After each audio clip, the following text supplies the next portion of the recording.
Komið sæl.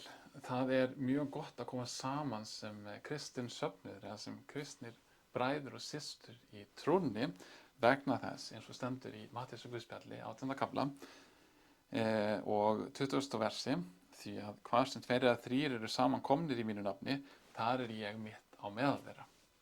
Þannig hljóma orð Krists. Það er í rauninni tvö sjónarhorn sem maður getur haft þegar maður les þessi vers. Og hvað er það sem í rauninni gerir það að Kristur er mitt á meðal okkar? Við langar að segja ykkur stuttlega frá þessum tveimur sjónarhornum. Fyrsta sjónarhornið er þetta venjulega, eins og maður oft notar þessi vers, og maður hugsa það að þar sem að tveir eða þrír hafa komið saman, vegna þess að þetta eru kristnir einstaklingar, þá er Kristur mitt á meðal þeirra. Hann hefur lofað að fylgjast með, þarna eru tveir eða þrír komnir saman í mínu nafni, þá ætla ég að vera mitt á meðal þeirra þar. Og þannig er það að söfnuður kristinna manna í rauninni skapar kirkjuna. En það er annað sjónarhorn líka, og það er það að við byrjum með orðunum í mínu nafni og hugsaum hvað þau þýða.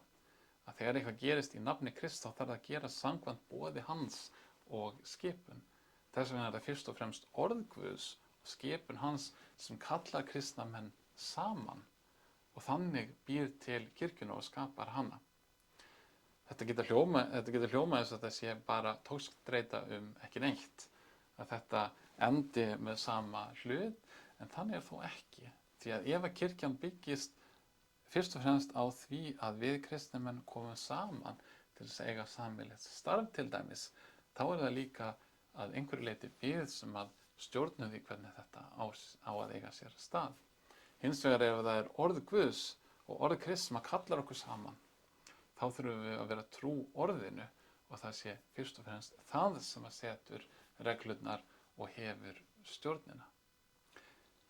Það verður gaman að heyra hvernig þú hefur hugsað þessi vers áður og hvernig þú hefur notað það. Segðu endilega frá í skilaboðanum undir þessu vídeói og við getum talað áfram um þetta vers, Matteus 18:20.